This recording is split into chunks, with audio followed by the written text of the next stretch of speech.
Got the stretch. Yeah. That's right, ladies and Hey, gentlemen. Oh, wait, it's not live yet. It didn't do it yet. Wait, it said go live. It's still not live. Is it live yet? there we go. Ah, There, yeah. Finally. Yeah. technology, Right. technology. Yeah. What's going on, ladies and gentlemen? Come on in. Come on in. It's the boys from the RecRoom Sports Show. Of course, we got AP Allen in the building. What's going on, AP? We got my guy Bobby G in the building from Audible Sports Podcast. Bobby G, what's going on? Yesterday, man, we actually celebrated of national holiday, man. We celebrated Veterans Day. Bobby G, if I'm not mistaken, you're one of our veterans on staff, bro. So did we get a chance to tell you thank you for your service, bro? Did we get a chance to tell you that?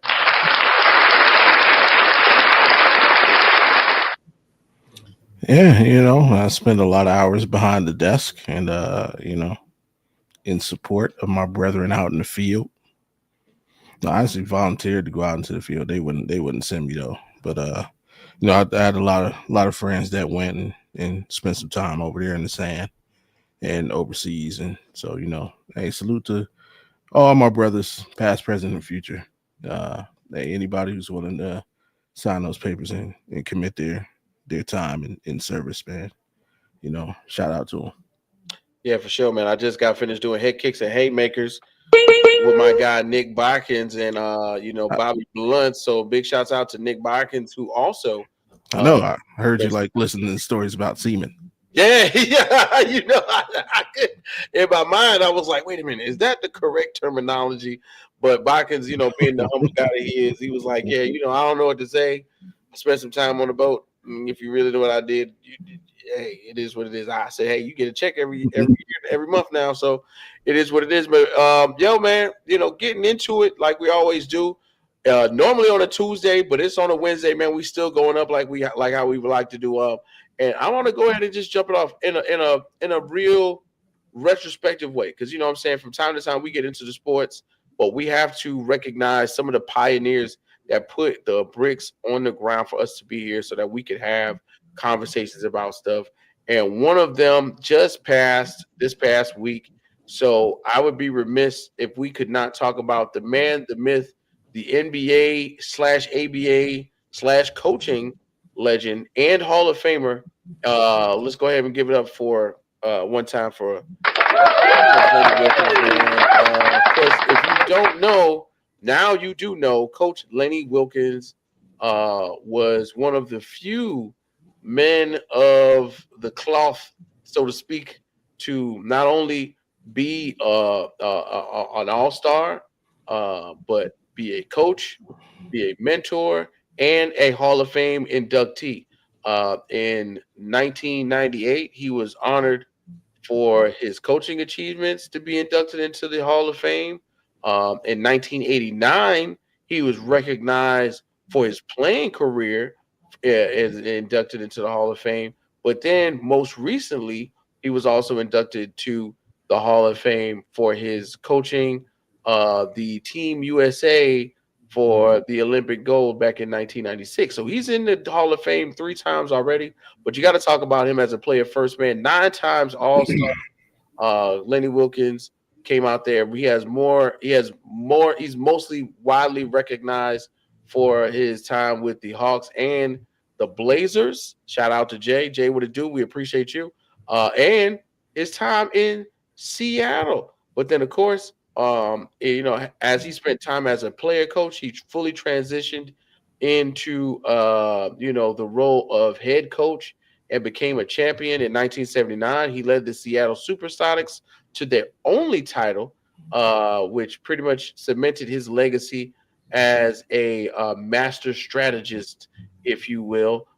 He's coached about 2,487 games, and he has 1,332 wins, which at one point in time, or which currently is third most all time. And he was on the dream team. He's got accolades all over the place. But as I refer to one of my good friends, Bobby G, I also heard that he is beloved in Cleveland. Bobby G, what you got to say about that? Oh yeah, I mean he's widely regarded as probably the greatest coach in the history of the Cavs. He coached there for 7 years.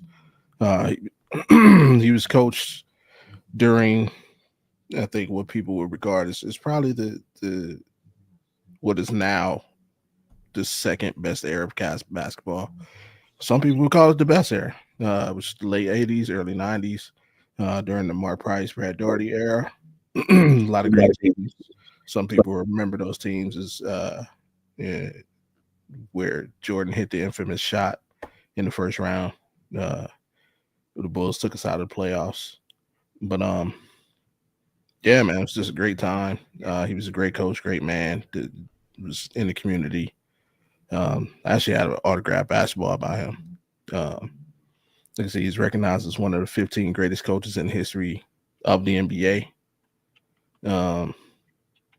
He was just he's one of those guys where you would never find anybody who had a bad thing to say about Lenny Wilkens, man. Just great man, great humanitarian, great player, great coach. Just yeah, great human being. And so condolences to his family, you know.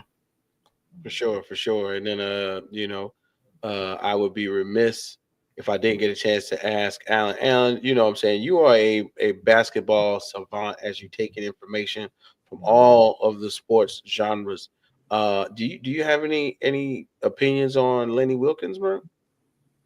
I mean, obviously, I'm a lot younger than you guys are, so my knowledge from back in those days is not the best.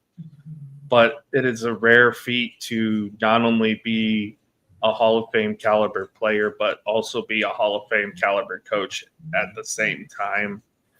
It is definitely a rare feat indeed. One of the the resume speaks for itself. Bobby mentioned one of the best eras the Cavs have ever had. Led part of the only championship the Supersonics ever won. Such a great player.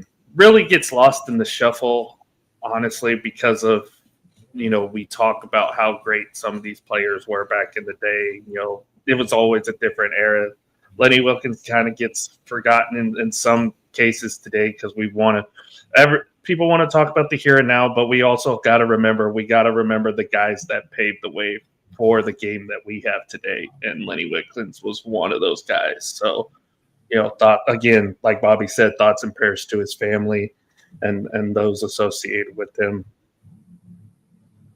Yeah, no doubt. And then just as we talk about, things that are associated with Lenny Wilkens, I got me, my basketball tenure, my basketball knowledge, starts with my father. So I would be remiss to not talk about Coach Wilkens' time as a New York Knicks head coach. That's right.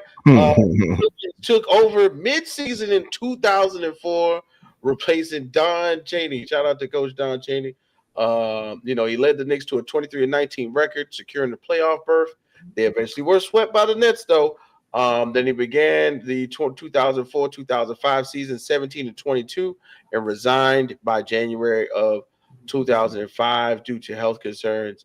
And pretty much, in that time, even though it was short, you could see where he captured the New York mindset on the sideline. He was sharp. He was on point. Stephon Marbury gives him a ton of respect whenever he talks about him. And I do recall the Knicks being a formidable team that year to year and a half. So one time for Coach Lenny Wilkens as we pay some respect. Yeah, one more. Bro. Oh, go ahead, bro. Do you think? What's up?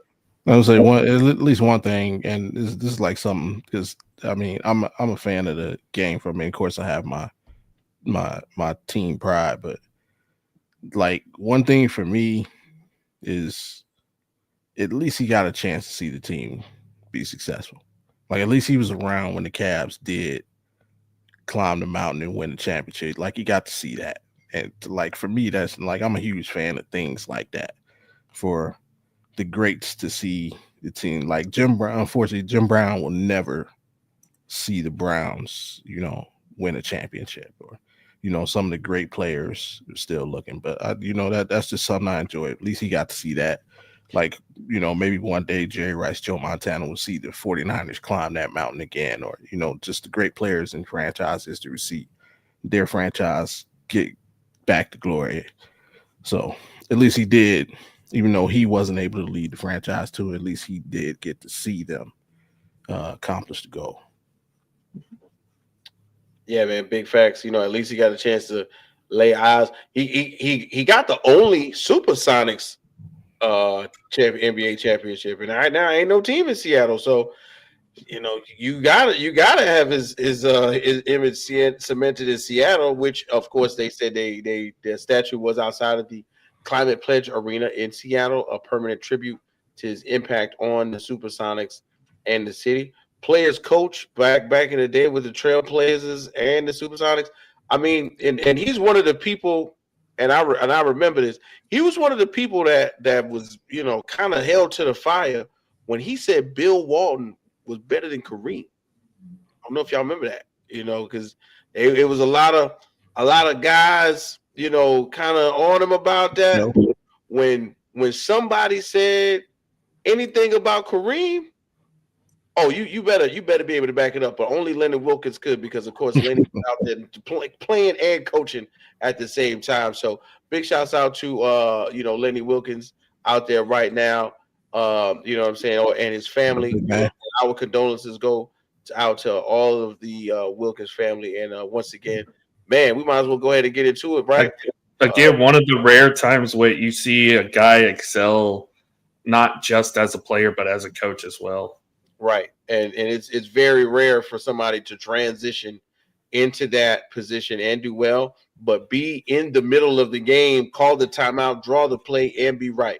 So big shouts out to everybody in the stream right now. Make sure you tell a friend and tell a friend and tell a friend. We about to go ahead and do it, bro. That's what the Onk status. Onk status, come on, bro. Hey, we go ahead and tell everybody to get up, man. Respect. It's your boys, man. RecRoom Sports Show. Here we go. This is RecRoom Sports. Olympians carrying the torch, going where they don't go. We ain't lost. From the optics to the topics, we got this with synopsis. Think outside the boxes, like Jay on the mic or your boy K Witt. Joe is my coach, T Sweat on the mix. All sports, even if you catch fish like Nate Diaz catches fist. You need to catch this episode, it's a can't miss. We go live and you should subscribe, and X's and O's, we made our plan. Yo. Yes, sir. That's right. We back again. Of course, you know how we do it, man. It's your people from the RecRoom Sports crew. I got my whole squad with me. We just mentioned one. Big shouts out to Jay on the road right now. He just left your favorite gentleman's spot. I believe he might have left his level. Make sure if you see Jay's level out there on the pole or on the glass, please hold it for him. He will be back. But again, like I do, we got the starting out up there. One time for your mind. Of course, Miss April, welcome to the show. How you doing? Miss you? What's up? Right. And then, of course, just if you don't know, we got our favorite guy over here, always working, never forgotten, Mr. Allen. AP, what it do? How you feeling? Oh, much like Whit, I also have the StreamYard access here. And not only did it play the landscape feed, but it also played the vertical feed, and I had both. It was very off kilter. It hurt my ears really bad. It hurt my ears really bad. Why did they add that feature? Whit? Why did they do that? It's killing me right now. Maybe they're trying to show us what it looks like if you were watching it on a phone or something like that. I don't know what they're doing right now. You got to get the names up, bro. Oh wait, I just saw what y'all talking about. Oh yeah, I don't like this. Yeah, go back. I don't like this. It looks wild if you click on it. But then, of course, man, we can't forget about my guy. Cleveland is home, but Las Vegas is home right now. Audible Podcast, my guy Bobby G. What did you know? What up? Hey, shout out to my Cavs who went down to Miami and hey, they survived. They took one, they lost one, but we all good. We get back home tomorrow night. And no, Averill didn't come up here with a Miami Heat shirt on. Uh-oh. Just trying to troll it, boy. Just trying to troll it. Oh, my Lord. You like that overtime win the other night, didn't you? Oh man, see, and see, I was going to tell y'all, I got the opportunity to see my Celtics play in Orlando the other day. That's right, out there in Orlando, ladies and gentlemen, they had a big festival called the EDC. I don't know if you ever heard of it. The EDC is the Electric Daisy Carnival. Oh my God, ladies and gentlemen, it was a lot of. I'm sure there was a lot of substances. Okay, but there was not a lot of clothes, bro. It was not a lot of clothes, but it was cold, boy. I ain't even gonna lie to you. It was cold out there. I don't know how they was out there in that stadium holding it Because down. they was on a lot of substances. Yeah, boy. Let me tell you, because I seen some things at the hotel, and I had to just keep it moving. I was with my wife, but you know, you can't talk bad about people, because if they was having a good time, that I want them to continue. But yeah, got a chance to see the Celtics take on the Orlando Magic. I saw Jason Tatum. Jason Tatum was out there, doing the dribbling on the side. I was proud to see him that he's in motion. He's looking good. He's feeling good. I got a chance to see Jaylen Brown do the thing where he's trying to show everybody the MVP status is still somewhere in his back pocket. And he didn't get no Beijing on nobody, did he? you know the funny thing is he cut the braids, so hopefully he's not getting the Beijing on the taper. You know what I'm saying? Hopefully he's giving that up. And now we did get a big game from Anthony Simons that way as well. Yeah, what do you think of the hairline? Yeah, that was the point. You know, the point is he is out here really in the streets representing Beijing. You know, I don't know why, but that's that young man's barber needs to be needs to be having. Somebody's tweeting him. I know who that is. But yeah, it's wild, G. It's wild. I promise you. Anyway, y'all, it's RecRoom Sports. You know how we do, man. We might as well go ahead and get right into it. So if you don't know, now you know. Join us on Twitter, man. That's /X. You know how that goes. At RecRoom Sports. Hit us up on IG. That's _RecRoom Sports. Then of course at TikTok, on TikTok, that's at RecRoom Sports Hub.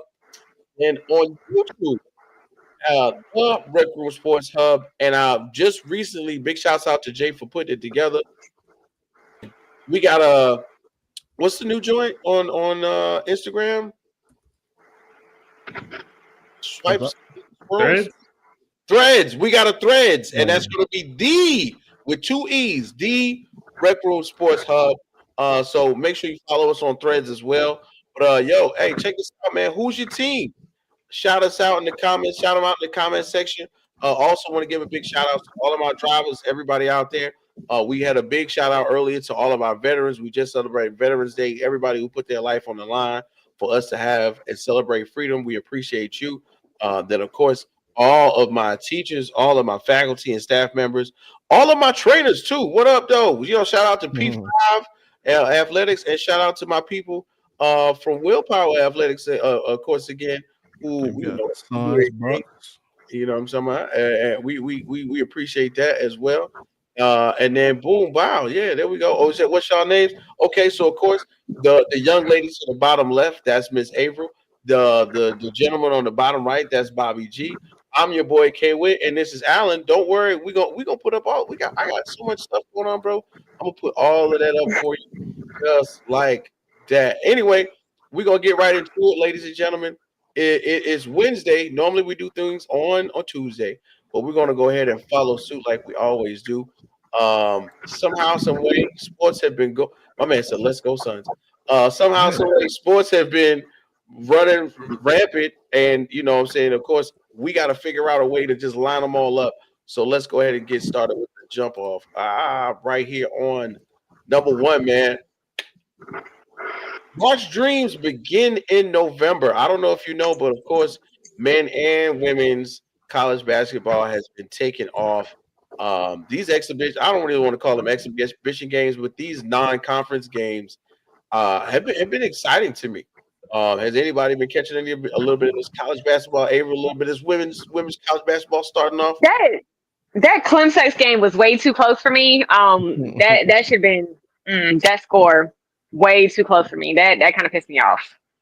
But yeah, Dawn's daycare is back in full effect.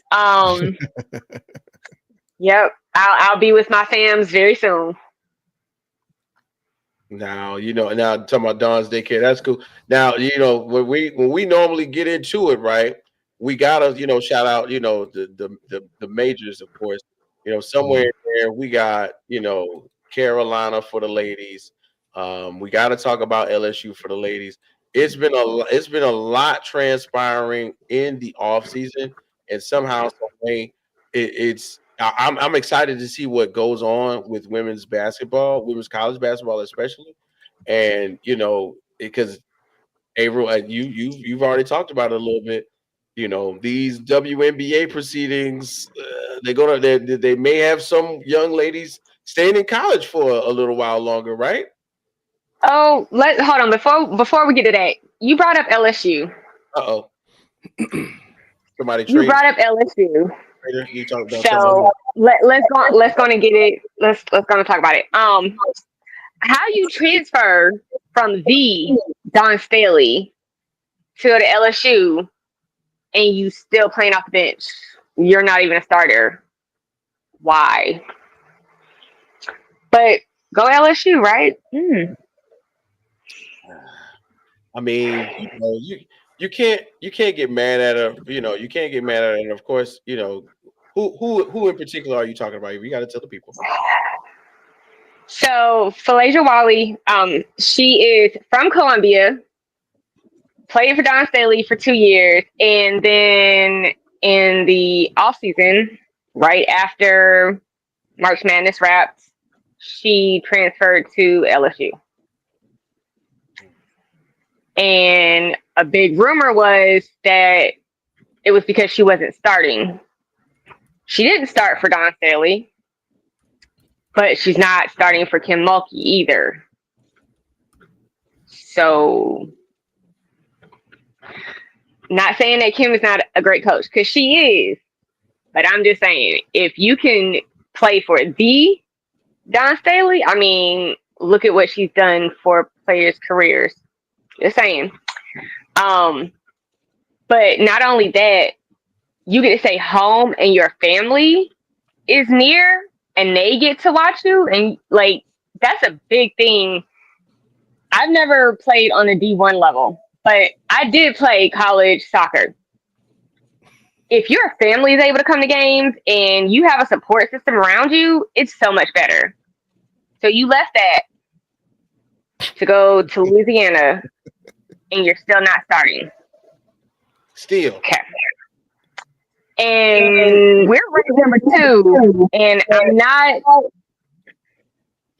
think we should be number 1, but number 1 is UConn. They won the Natty. I get it. I'm cool with that. But you're not even playing for the second best team or the best team. So why'd you transfer? Okay. Sorry, that's my rant. I'm done. I mean, look, you got a point. When it comes to leaving South Carolina, you're going to leave it for something, good. I would think, and then going to play for Kim Mulkey, and then finding out you're going to be coming off the bench. I think the idea is that the style of play that Kim Mulkey wants to be played right now with their starting lineup, I think she has to grow into, but she does add that firepower to that second range right now for Kim Mulkey's, Lady Tigers, go Tigers. But right now, real quick, something else that kind of jumped off the page at me. Here it goes. Yeah. BYU and Villanova. Where did anybody see this happening? AJ DeBanster out of nowhere is making a name for itself. Of course, prior to this season, we were hearing about AJ DeBanster because, of course, it was a huge ruckus for him to be, I don't want to say for him to sign on the dotted line for a non-top tier team, because we might not know BYU for basketball, but BYU is a known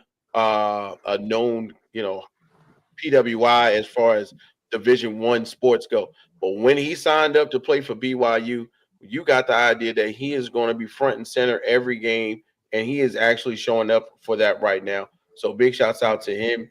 You know what I'm saying? And right now for the women, right? Shout out to Maryland. Coach Brenda Fries's squad opened with a big win against Loyola, right, the other day. That's a non-conference opponent, but hey, it is what it is, especially early on in the NCAA women's college season. Number 16 Baylor upset number 7 Duke, 58-52.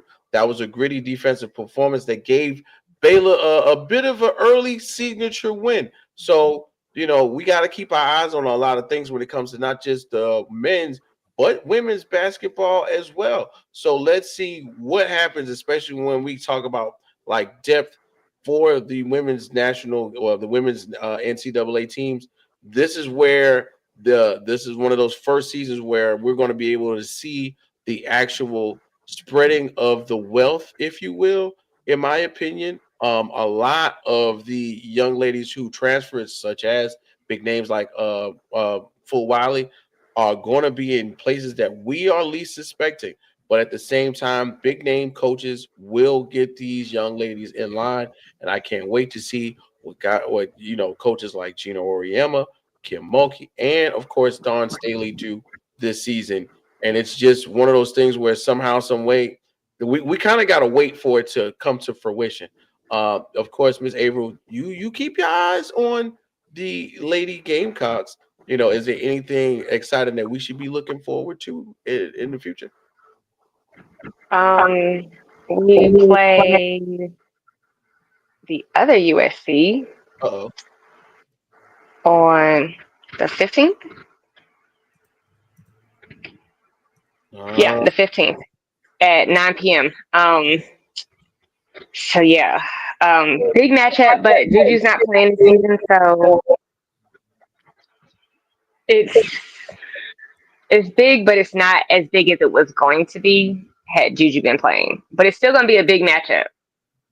Yeah, Juju's still out for the year, right? Yeah, Juju's out. Yeah, she's out for the year. She's done so, bro. She's out for the season, and of course Juju's out for the year. Ashlyn Watkins is out for the year. Those are the only two that I know that announced at the beginning of the season that they were out. Yeah, and of course we were definitely looking forward to seeing Juju. But it's crazy to say that though you gotta hold your quick time out with, man. You gotta hold them, bro. Well, quick time out with. Go ahead. Do you think Chloe's out for the year too? I forgot Chloe's out. Hold on, Chloe's out for the year too. So we missing two, and they missing one. All right, hey yo, man. Hey, we do this because we love doing it, and we appreciate y'all. But let's chill, man. You can get at me all you want. I control with the best of them. I don't care. I ain't gonna take no disrespect to my sister. Like that's what we're not gonna do. So have fun, enjoy the content, but let's chill out on that for real. What we got going on? Okay, yeah, okay. Now, listen, you come to me out. I'm a big boy. I control with the best out of them. I get back at you, but yeah, I'm not gonna take no disrespect to my sister like that, man. So hey, that's all I wanted to say. Yeah, we see. Don't worry, we see you, right? We get another. Yeah, we see another one of those. You straight. Yeah, we appreciate the apology, but we see another one else. We just gonna have to get rid of you. That's it's all love. It's all love. But back to what we was talking about, Joe. So you know what I'm saying. Right now, this is just the beginning.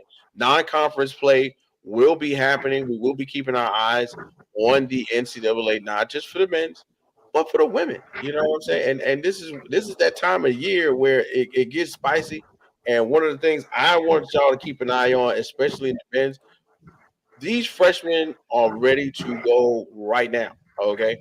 And I am out here and I've seen some things that are going to be translating to professional basketball really well.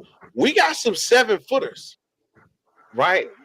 Sure. Playing right now that I don't know, Bobby. I don't know if in men's in college? In men's college basketball, it's like three Wembanyama's right now. So, I don't know who. Did y'all see Bam's dunk? Over Wemby? I'm just saying. Yeah. Okay. Yeah. Look. Okay. Hey, we're gonna get to that too. But yeah, it's like 3 Wembanyama's, and somehow, some way, it's gonna be looking a little wild for several teams right now. Shout out to Bangkok Dak out there in Minnesota. Yeah, I know that sounds wild. Yes, I know that sounds wild. Hold on, you know what I'm saying? But big shouts out to him. But as we got do our thing and we moving forward, since we did a little bit of college basketball, we might as well go ahead and get right into it. Alan, are you ready? All right. Alan, let's do it. You know, every week we got to watch a lot of college football just because that's what we do. But we're not able to digest all of it. But you know who is? Our guy, Alan. Alan, go ahead and do your thing, man. Give me 5. Oh, my God. Where do we even begin with this? I'm going to do an honorable mention real quick before we get to the 5 here. And that's, Ollie, you're in this conference. What the hell is going on in the ACC right now? Like, I get it. Miami's the highest ranked team in that conference, but holy cow.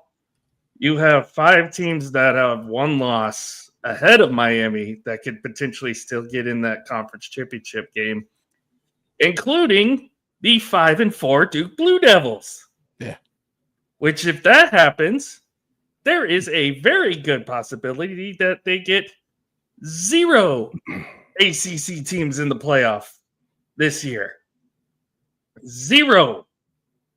Because in that scenario, you would have 2 Group of 5 champions ranked higher than the ACC champion Duke.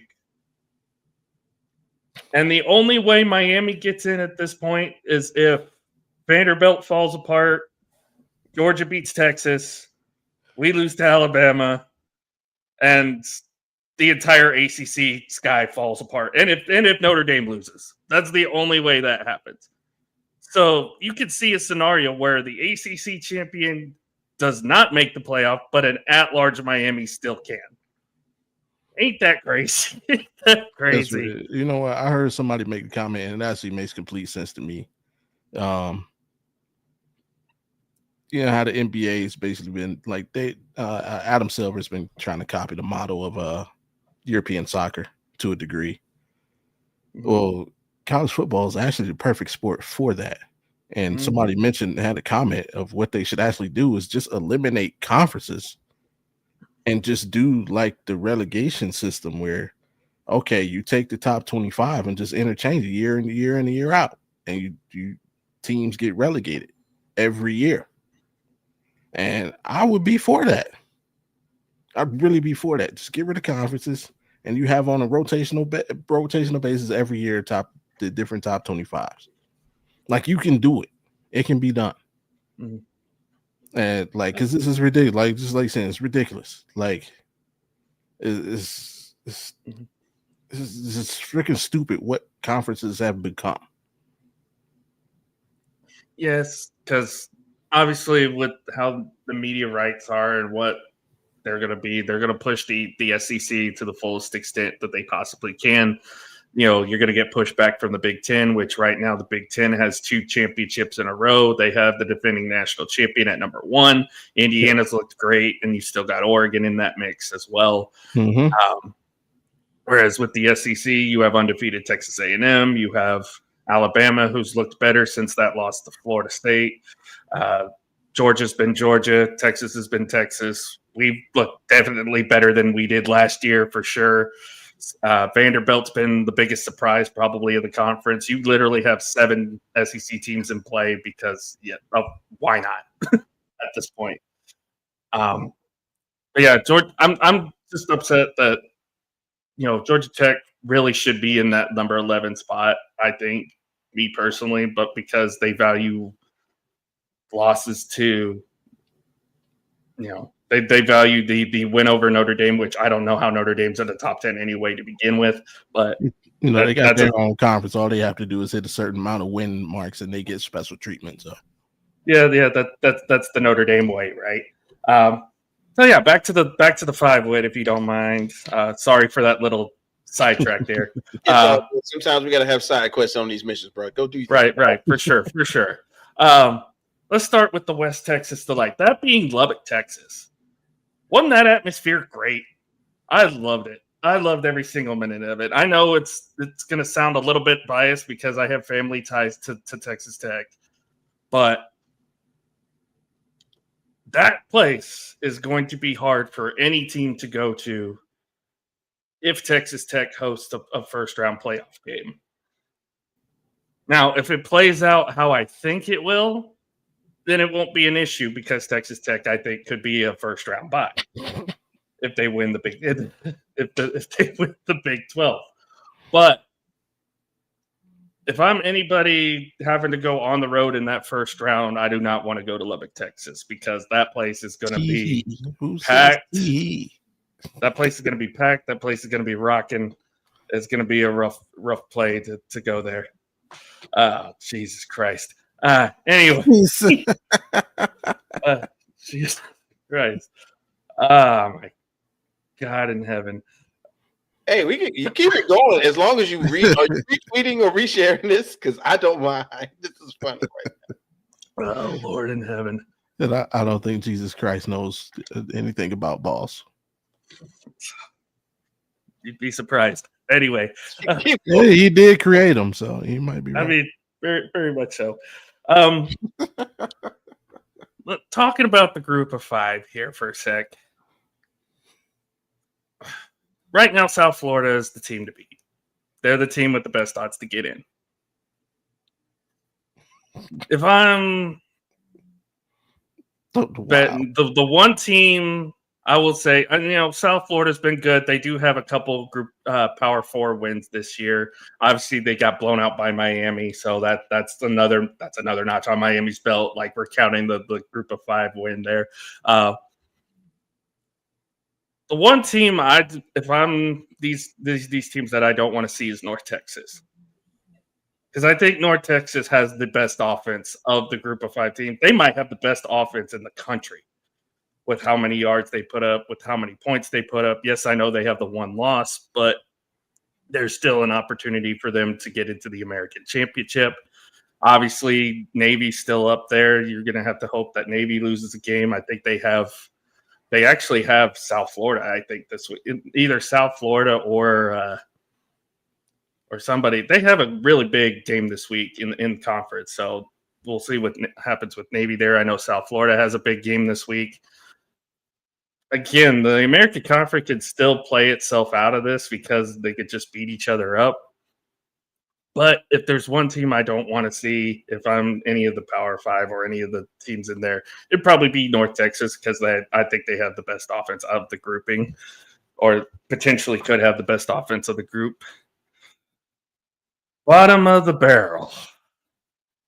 Ladies and gentlemen, let me introduce you to a college by the name of the University of Massachusetts. This team has not won a game. If my math is correct, they have not won a game in 383 days. This, by far, is the worst team ever in college football. And Bobby, you mentioned earlier if we do the regulations thing, send UMass back to the FCS, please, because nobody wants to watch this. Nobody wants to watch that either. Jesus. Anyway, UMass stinks. Send them down a level. They're not great. Please, for the love of God. Speaking of FCS, the best team in the FCS, especially the last. They be on your mama's nipples. Jesus Christ. What has this turned into? I say whatever you want. Please hit the show somebody else what you're saying right now. That's how you feel. Jesus, I forgot what I was even talking about. But we go ahead. If we're replacing UMass, let's replace them with North Dakota State, please, for the love of God. I know the North Dakota schools don't want to move up. I get that. They're not really technically big enough to move up. Yeah, but North Dakota State, do they got a QB this year? They're undefeated. They're still the best team, and they've won, I want to say, the last 3 or 4 FCS championships. They're like They've the new still Mount been- Union, huh? Huh? I said they're like the new Mount Union, huh? Like Mount Union used to dominate. They've won. Division I III. think I looked this up the other day. They've won 9. They've won 9 national championships in the last 15 years. That is how dominant they've been in the FCS the last 15 years. They've won 9 national championships. And we've seen a lot of players come out of there, go into the NFL. I mean, Carson Wentz comes to mind, for all intents and purposes, Trey Lance, even though that was kind of botched when he got there. Most recently, the Packers tight end, Tucker Kraft came out of North Dakota State. So they produce great talent. They produce some great players, and it shows that, sometimes we got to take a look at the FCS level. And then, of course, the biggest thing we're going to talk about is what happened at the end of that Penn State-Indiana game. The pass, the catch, the touchdown, one of the biggest catches I've seen. No. Probably the best catch I've seen in my lifetime. This is gonna be the date because I'm getting everything on the menu, cuz. Jesus Christ. Fuck you mean. But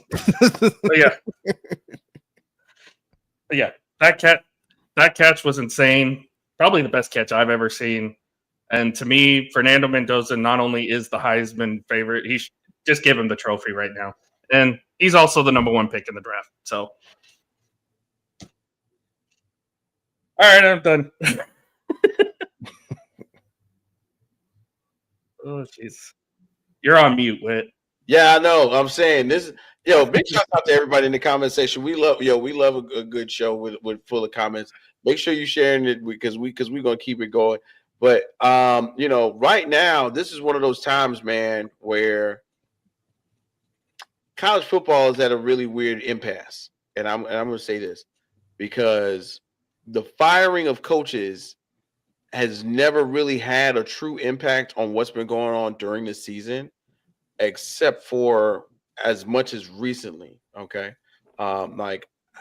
It's not, coaches have been fired during the season before, right? Everybody, we all know that. But right now, this thing where the schools are looking at their contracts and they're going, man, we said that when we fire this guy, we were going to pay him $800,000 a month and give him a $65, $75, $80,000 buyout. This is creeping. This is really creeping up on schools right now. They are trying to leverage everything, and I'm going to tell y'all this, from a personal perspective. I work at a credit union, a respected credit union here in Central Florida. Okay, they have branches in not only Central Florida but also Midland, Georgia. They go in the Atlanta area, Marietta, so on and so forth. Right. As soon, and I tell you, when I say as soon as Florida's head coach was fired, there was a brand new Florida Visa credit card on our website. I'm not gonna lie to you. I was like, doggone it, they gotta pay something. They gotta pay that young man. Okay. And I'm talking about as soon as we came to work that next day, that was the first email everybody got. Hey, don't forget to make sure that we're telling members that they can sign up for that brand new Florida Gator Visa credit card with 10% cash back and extra. And I was like, oh, yep. We got to pay them. So I say that to say this right now in college football, if schools like Florida, Penn State, currently LSU are all going through these type of situations, what type of resources are they tapping into to pay these buyouts and to pay these gentlemen for the next 3-4 years? You know what I'm saying? It's like who's got it? If Florida's using Visa in a local credit union, right? What's LSU using? You know what I'm saying? The Boudin man got to deal with LSU. Hey, if you buy 2 Boudins, we putting a little something on the coach's books, because right now, if you don't know, if you've been living under a rock, LSU's head coach is he got fired, let go, common differences, whatever. Right now, he's getting ready to sue the school for the funds that he's supposed to have been allotted in his buyout. and his monthly payments.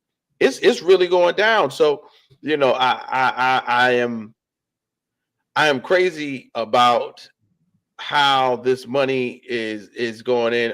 Yeah, and I see Miss Averill has something to say.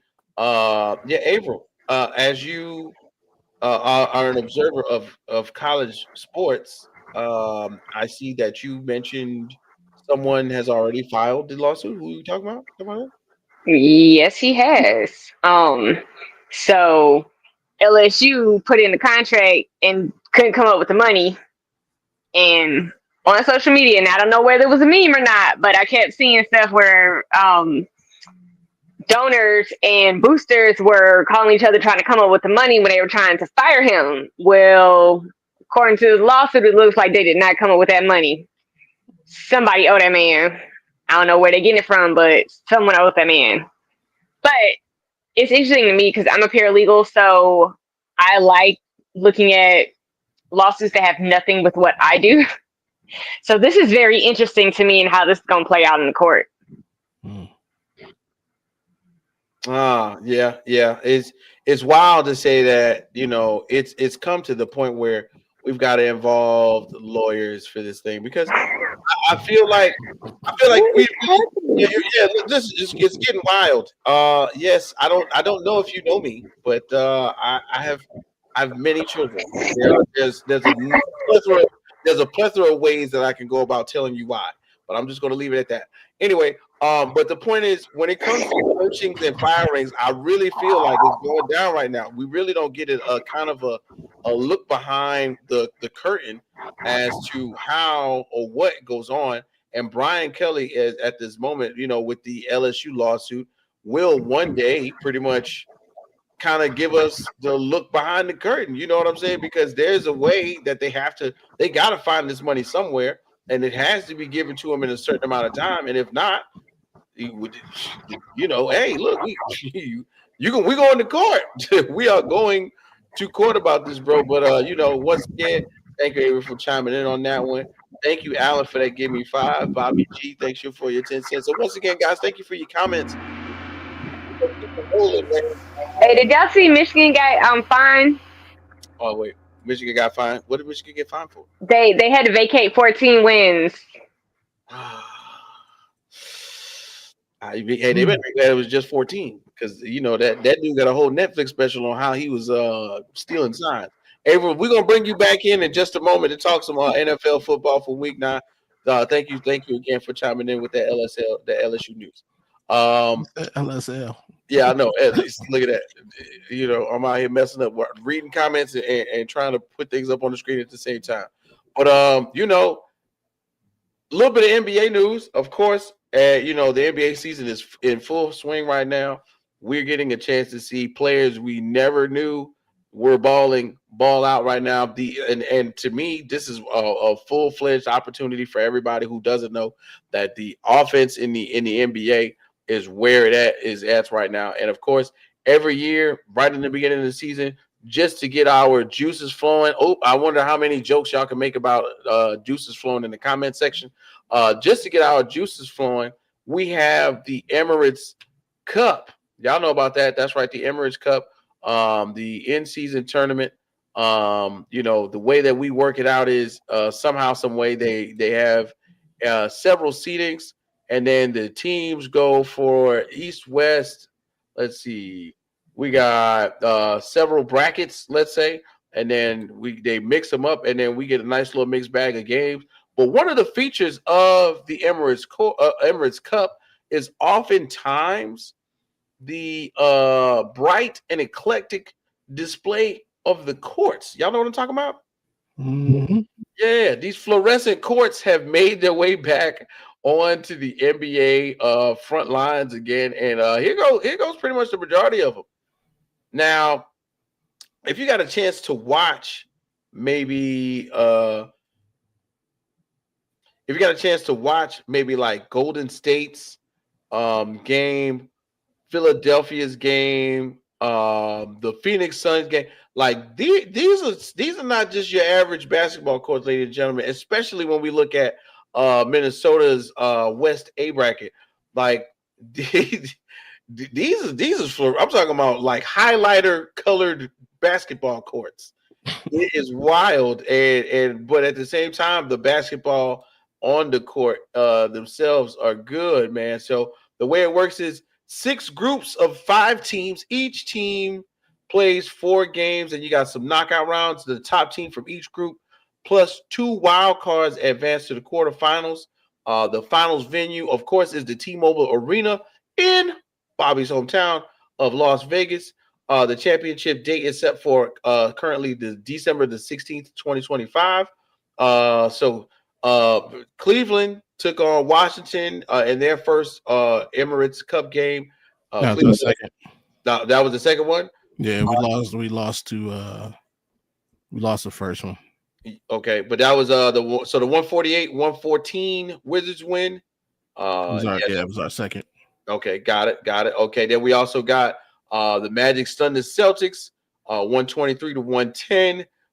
I did get a chance to check that one out. San Antonio, the Spurs beat the Rockets 121-110. The Detroit Pistons, that was a great game, I think.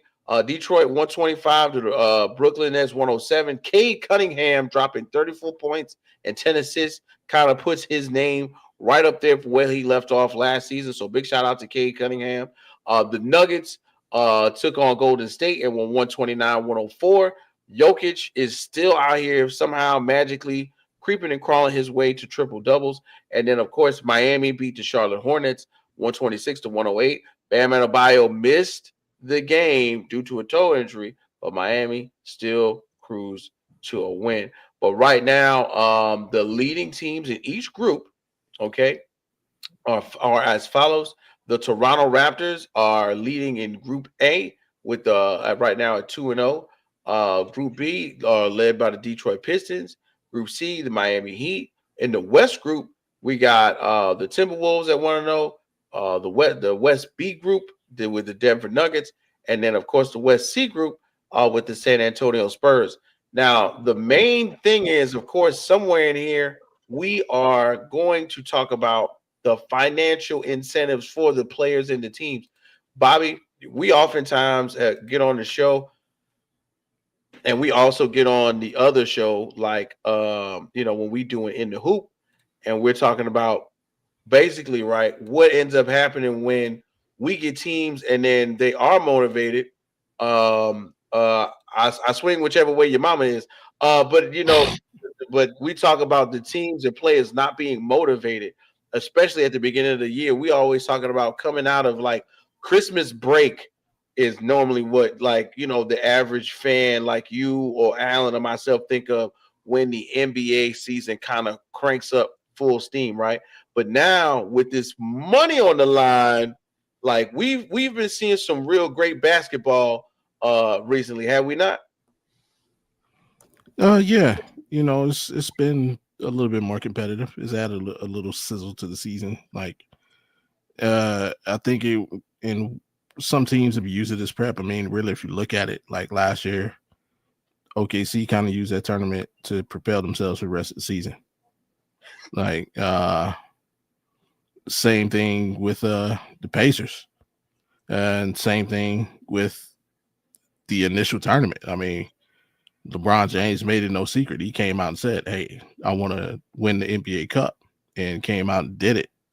So so far it's been good, and like you said, money is always a great motivator. Like we look at these guys and say, well, I mean, what is the grand prizes? I think every player gets $500,000, if I'm not mistaken, to the winning team. And you may look, you say, oh, what is it to these guys? But remember, the 12th guy on that roster isn't making $20 million a year. The 11th guy on that roster isn't making, $20 million a year. So to those guys, that means something, for their starters to go out and get this done, and even for the upper guys, like that's just, hey, that's a new Hummer for the wife, or a new Range Rover for the kid, or something unexpected. So, and hey, whoever turns down free money. So Yeah, it's been from some exciting games. And remember, for these qualifying games, margin of victory is important because that's the tiebreaker for making it to the semifinals. So you've had some games where at the end, where normally we see a team hold on to the ball, no, they still running and gunning, trying to put points on the board. So yeah, it's been fun to watch. Yeah, man, it's definitely been fun to watch. And then of course seeing the early engagement from I'll take these you down south to the Piggly Wiggly. That's about it, bro. You know what I'm saying? right. Shout out to the Piggly Wiggly, bro. You know what I'm saying? But seeing the young players become engaged early on, because this is what they'll grow up with. You know what I'm saying? Like Yeah. the young second, third guys on the bench who are not, or who probably were looking up to guys like Kevin Durant, Steph Curry, you know what I'm saying, and others as, role models. They're growing up with the idea that the Emirates Cup is important. You know what I mean? And even though guys like myself, like Jay, who are avid basketball watchers, we oftentimes don't get to talk about or don't think to talk about this time of the year because of this exact thing. We don't know what to talk about. You know what I'm saying? We're not quite. What we talk about? We talk about basketball courts, bro. We talk. We not the competition level. It's not quite there yet because look, but everybody out here doing triple doubles. Okay, I don't. Josh Giddey triple double. Okay, who else got a triple double? What I'm saying? He ain't getting triple nothing. He got triple. He got his ankle broken. Yeah, I don't know if you heard or saw. But before then, Josh Giddey was out here getting buckets though. And then at the same token, something else that is taking place in the midst of what's going on right now with the NBA season and the Emirates Cup. We actually have a gentleman in the background who may be able to shed some light on it. So if you have been living under a rock, the Dallas Mavericks last season traded their star forward. That's right. They traded Luka Doncic to the Lakers for the likes of none other than Anthony Davis. And recently, somewhat the chickens have come home to roost, if you will, because the Dallas Mavericks fired their GM Nico Collins. Now, everybody can say what they want to, but the writing was on the wall as soon as Anthony Davis got hurt the first time. I don't know if you know that, all right? But right now, it's funny that we actually have this gentleman in the background. We're going to go ahead and bring him up, man. Let's see if we can get 10 cents from him. Nico from Dallas, are you there? Are you there? I didn't know Luka was this good. I didn't know Luka was this good when I traded him. I should have kept him. I might have my job today. Thank you, Nico, for checking in with us. It's wild to see that after all of this time, they kept you this long. But for some odd reason, it's a disastrous start to the 2025-26 season where you come out with, of course, the top pick in the draft and still a really solid roster that this team is not looking good. Nico, what can you say about that? I told Clay, stop dating that girl. That was going to be the downfall of you. Once you started dating that girl, that was it. Yo, oh my God. Yo, so wait a minute now. So we're blaming this on Meg. You know what I'm saying? There's got to be other things that's going on. So do me a favor, Nico, if you could point around the other reasons for you getting fired. You tell me. It's Anthony Davis. I mean, there's no other way to put it. There's no other way to put it. The Luka trade sunk him. And then Dallas is up by 1, shooting free throws, and the crowd is chanting, fire Nico, fire Nico. I mean, right there, that tells you all you need to know. I mean, you win in a game, and they're off to a terrible start this year. I mean, awful. Klay Thompson needs to be bought out. I think all these surgeries and injuries he had, they're taking a toll on him finally. I mean, it's not his off court stuff. It's obviously the on court. He can't play. So yeah. But the one team I will tell you to watch out for in this Emirates Cup is the Miami Heat. Ooh. Miami is firing on all cylinders. They're playing some high scoring games.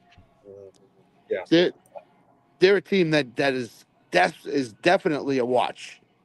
I can agree with you on that one. Miami is definitely somebody that a lot of teams aren't paying attention to right now because, of course, of the lack of star power. But they are still one of the best organizations to put a full team out there on the court.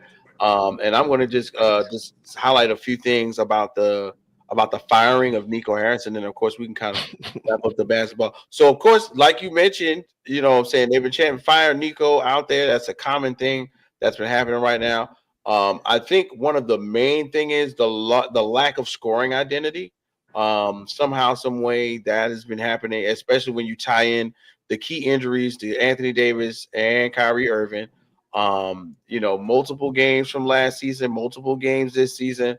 Of course, with Anthony Davis re-injuring himself, I think a week or so ago. And then I'm gonna tell y'all what's really, really killing them is the fact that Luka and the Lakers, without LeBron, let me say that again. Luka and the Lakers without LeBron look really, really, really good right now. And I don't Not tonight, they I don't. don't even think it's that. Not tonight, they don't. Well, not tonight they don't, but I'm saying in any other in the rest of these games this season, I think that has killed the whole ball game. Is that, hey, look, they got Luka to focus. Why couldn't you? You know what I mean? That's what I think it is. The Lakers could be trashed. I think the thing is like your whole thing was Luka's not a good leader. He won't get in shape. He won't do this. He won't do that. And in one offseason, the Lakers got him to do it. That's a reflection of leadership. So what were you doing, dude? Like, simple as that. That's what got him fired. And you know he's just a scapegoat, though. It's for a trade of that magnitude to go down. That comes from the top. That got to get okay from the top. And the owner's not going to fire themselves. So, like you said, with they're 8-3 right now coming into tonight. They're 5-1 on the road. They've been playing better without LeBron James, and it's because of what Luke has done in the offseason, training himself, getting himself in shape, and he's become, like you said, he's become a better leader. And right now, they're playing pretty good basketball. I mean, take tonight away because obviously you're in OKC and you're getting boat raced right now. But take tonight away. This just kind of shocked me a little bit. I did not see this coming from the Lakers this year, and they've definitely impressed me so far. I mean, in terms of the trade last year. Now, the way I heard the story is, correct me guys if I'm wrong. He didn't tell anybody. He didn't tell anybody until 5 minutes before he was ready to pull the trigger. Okay, that's number one. Number two, it seemed like one of the only teams he talked to was the LA Lakers. Yeah. So true. if you're going to trade a guy like this, you have to open it up to every team, not just one team. Why are you dealing with them? And then 5 minutes before you're ready to make the trade, you go to the owner and say, hey, we're going to trade Luka to the Lakers for Anthony Davis. And then you come out with the comments saying, this is a 3 to a 4 year window. We have a 3 to a 4 year window to win a title. No, you don't. You traded for a guy that's injured every season and is out for 20 games at least. And you got another guy in Kyrie who now has a torn ACL, and he's out until maybe the end of the year. So your window for a championship is not 3 to 4 years. You don't have a window. And that's why this guy got fired, because he was staunch on this trade's good for our organization. We're gonna win titles. No, you're not. You're not gonna win titles. Not with this group. By the way, Bronny's in the game right now. He's missed 2 3-point shots already. I mean, that's pretty much what that's what they're doing right now. Is when they're down. What is the score? 112-76. They're down 112-76, and they're having to put Bronny James in right now. Look, that's what I mean. This is kind of what people thought the Lakers were going to be all year. Is this tonight? But they've been way better than that. Like, you've seen team continuity, you've seen them play great basketball throughout the early part of the year, there's a couple wins that they've gotten already that we didn't expect them to get unless LeBron James was on the court. And then you look, and then you just, like Scott said, you look at the Dallas side of it. It's a complete mess because now there's talks that they're going to try to get rid of both Kyrie and Anthony Davis. Yeah, you should. You get pennies on the dollar for both of them if you trade them. You're not getting anywhere near what you think you're going to get. But that's okay. Just get them out, get what you can. Just I you get a top draft pick again, number 1, 2, or 3. I mean, you got to do it. You got to do it. By the way, Scott, if you want to bet on this game real quick, the line spread right now is minus plus 35.5. If you want to take a bet on it, that's insane. So I'm just taking notes because since that trade, it was 283 calendar days, 9 months, 10 days. So I'm looking at 283 days until my GM gets fired. Just taking notes. Taking notes. Look at that, 283 days until the world shifts.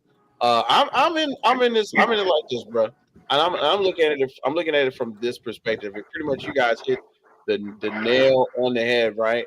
So, Luka in Dallas is one thing, but Luka in LA is another. They get to see that.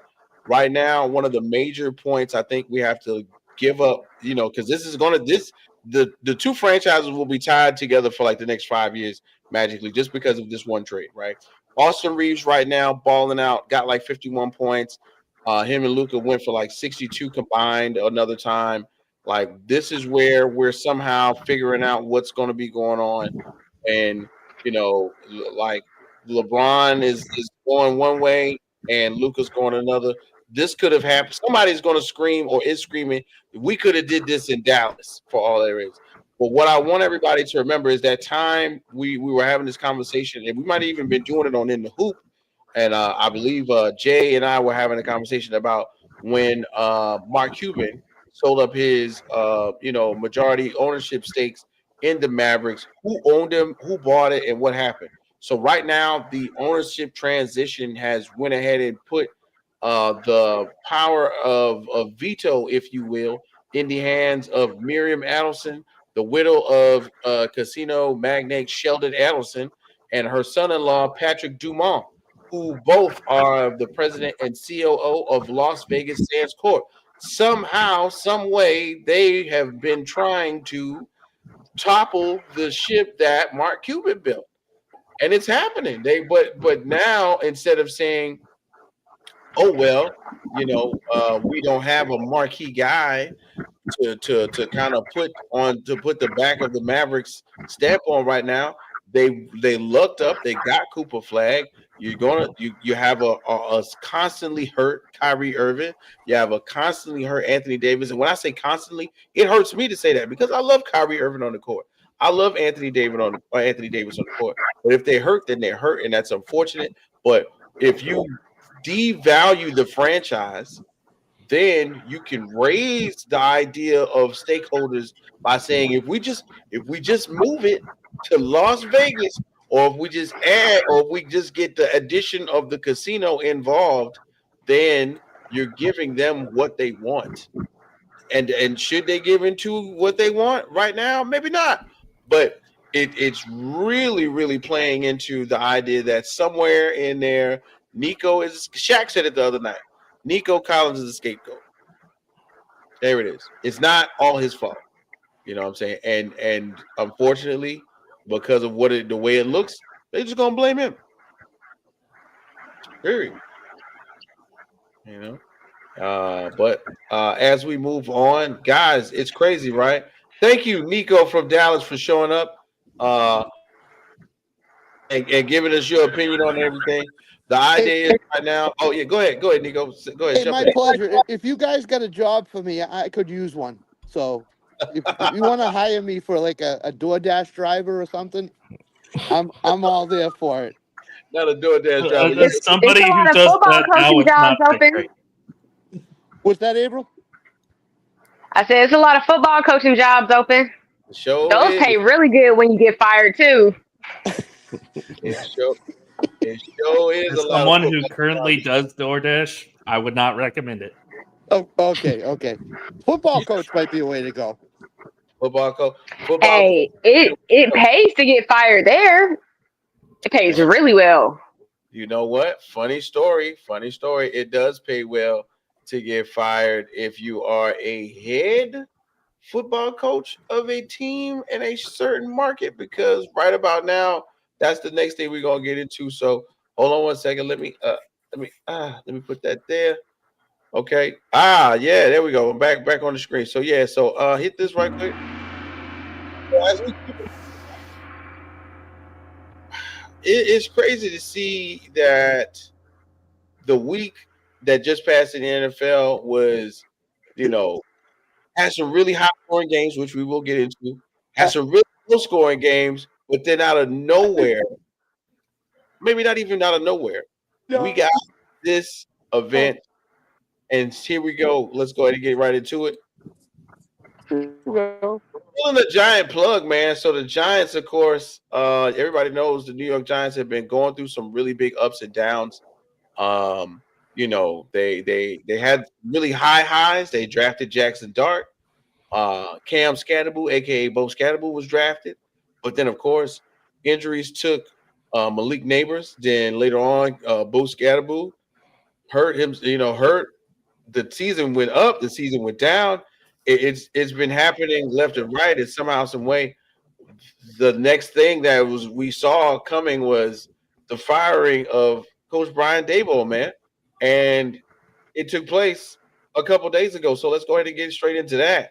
2022 NFL Coach of the Year. He's got his signature win, because everybody says it doesn't mean nothing unless you do it in the playoffs. His signature win was over Minnesota a year and a half ago. Overall record of 21-40-1. What his downfall was the instability of the quarterback offensive struggles. When they hired Coach Daboll, y'all remember? He was the quarterback whisperer. Oh, he just did it with Josh Allen in Buffalo. Oh, look at Buffalo now. Look at Josh Allen now. He wouldn't be this way without Brian Daboll. That was the whole talk. That was the whole conversation. That's all that was being said. And then magically, it didn't come to fruition like they wanted to. And so now they had to let him go, because, I mean, it's not really, once again, this is something that you just can't blame all on one person. You have to put the emphasis on this. No, but I can do squawk walks with your mama. Wow. Wow. With the, yeah. So let's keep it going. So Brian Daboll was fired, y'all. If we're just gonna keep it real funky, everybody got something to say, because the main thing about this one is, just like with Nico and Dallas, when the player leaves and does well, because right now, Daniel Jones, who Brian Daboll and GM Joe Shane drafted, is doing extremely well, probably number 1, 2, or 3, depending on who you are, for MVP voting. What do we got to say when you see what's happened with the Giants so far? Let's take a whole picture in. Let's not forget about the players drafted, and look at how we get to him being fired now. What do you guys say about that? Oh, let me go first. So I think they fired the wrong person. GM should have been gone. As much as I'm not a fan of him, I like what he's done with Jackson Dart. I like the relationship that they were building. And I could potentially see not necessarily him being the next Josh Allen, but getting to that point where he is like a Josh Allen. With that being said, the whole Daniel Jones thing, I want to say it was more of Daniel Jones just didn't fit his scheme. I don't know. It just didn't work between the two of them. But I just personally don't like Daniel Jones. But that's just my thing. I I like what he was doing with Jackson Dart. I do not think he should have been fired. I think GM should have been fired. Now, with that being said, I think why they put him out first is when he ran in that blue tent with the concussion. He knew he couldn't do that, and he did it anyway. That was strike one. And then he kept putting Russ in instead of putting Jameis Winston in. The fact that you kept going to Russ after benching him and you never turned to Jameis, that was like, all right, we're going to make you a scapegoat. But ultimately, the GM got to go. Like, the moment you traded Saquon, you got to go. You got to go. He has to go. Yeah, and trust me, April, there are plenty of New York fans who probably agree with you that GM Joe Shane has to go as well. Brian Daboll, AP Allen, you talk a lot of football, bro. In your mindset, I know this wasn't a surprise to you, but what's going to be some of the backlash and what's some of the reasoning behind firing Coach Daboll, bro? So, in my opinion, other than the blue tent stuff, the concussion stuff, none of everything that's happened is Brian Daboll's fault.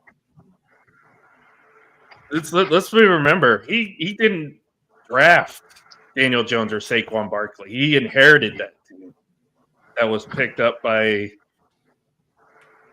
let's just say, a GM and an owner that was not that great as well. And there's a reason why they had to sell the team. GM decides, hey, we're going to pay the quarterback because obviously in a league that's quarterback driven, there's a lot of respect was lost for the running back position at the time because, the running backs weren't seen as marketable. Obviously with what Patrick Mahomes is doing in Kansas City, Josh Allen in Buffalo, it's like, oh, quarterback's all the rage. That one playoff win, and I know it was a positive mark on his resume, but that playoff win really ended up being a detriment to Brian Daboll because not only did the organization say, hey, we can win with Daniel Jones because he won a playoff game, but if we continue to build this up, we could probably make a run here. And what happens? Like Gabriel said, Saquon goes to Philadelphia. The offensive line is not great. Defense is probably the best thing that they've done in the last couple of years is build that defense really well. But it's a mess in the organization. You signed 2 quarterbacks in the offseason and drafted another because you weren't sure who was going to be your quarterback going forward. And there was no faith in either 3 of them until Jackson Dart started playing well. And you're like, okay, we got a guy. And you really can't control injuries. Scatterbill going down, that sucks. He's out for the year. That's something you can't control. Jackson Dart going down. Again, I know the concussion thing was on Daboll. That was a quick thinking decision on his part, but it still sucks. Some of it was out of his control. At this point, he was just the scapegoat, and really their GM should be fired at the end of the year. He should be fired now because he's not done anything to help that offense. That offensive line is a mess. And since Saquon has left, they really don't have a running back.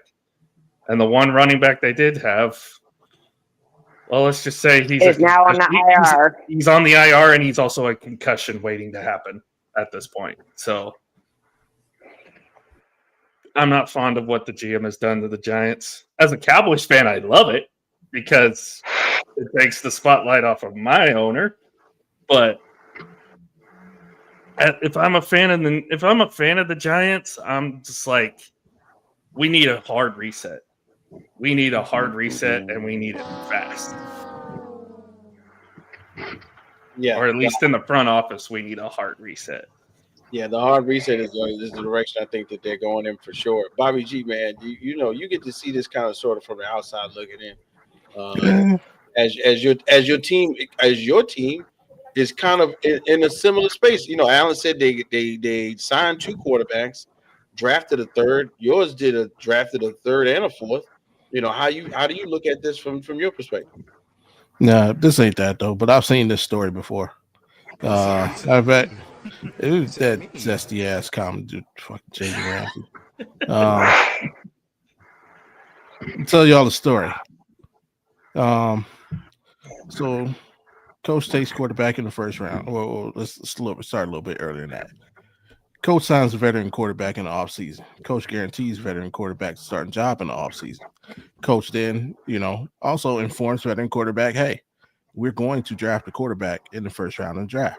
Veteran quarterback is okay with that because he's guaranteed to be the starter coming into the season. Coach go ahead. He drafts said quarterback in the first round. Number 1 overall, as a matter of fact. Coach goes through the entire training camp, preseason, clearly seeing that first round quarterback is better than veteran quarterback. But because he made a promise, veteran quarterback has to start the season. What happens? Team starts out losing. Veteran quarterback gets hurt. Rookie quarterback comes in. What happens? Team starts to win. Then what happens? Coach gets fired. Anybody know who that rookie quarterback is? Baker Mayfield. Baker Mayfield. Absolutely. Hey. Yeah. Hugh Jackson. Hugh Jackson promised Mhm. Tyrod Taylor the starting job. And Baker Mayfield outplayed Tyrod Taylor all summer. But because Hugh Jackson promised him the starting job, he didn't start Baker Mayfield for the beginning of the season. As a matter of fact, he screwed himself twice because also in that draft, we drafted Nick Chubb. And Nick Chubb didn't start that season until week 8, even though in week 3, Nick Chubb had a game where he had 3 carries for 150 yards and 2 touchdowns. Still didn't start the next week. That's crazy. So, like Daboll fired himself. Like Jackson Dart didn't look better than Russell Wilson in week 3. He looked better than Russell Wilson in preseason, in training camp. I'm sure he saw that Jackson Dart was probably the better option way before week 1 of the regular season, though. And like this is the one thing that separates Pete Carroll from other coaches, is because Pete Carroll was in that situation. He paid a quarterback and he drafted another one, and he went through training camp and the preseason. He said, you know what? This dude we took in the 3rd round is better than the guy we just gave $40 million to. Hey, $40 million guy, I'm sorry, you're on the bench. A couple years later, he won the Super Bowl. So it's like these coaches got to wake up, man. Stop making promises that you that are costing you your jobs. With that being said, I can't be as hard on the GM. Like I can't blame him for letting Saquon walk when like you can clearly get a running back. I mean, is Scatterbo, is he Saquon right now? No. Is he the running back in the future? Absolutely. Would you love to have Saquon? Yeah, but again, with the team that they have right now, as long as they can keep Dart from becoming Tua, like, hey, go get Francisco Lindor, teach this boy how to fucking slide, something, protect himself from himself.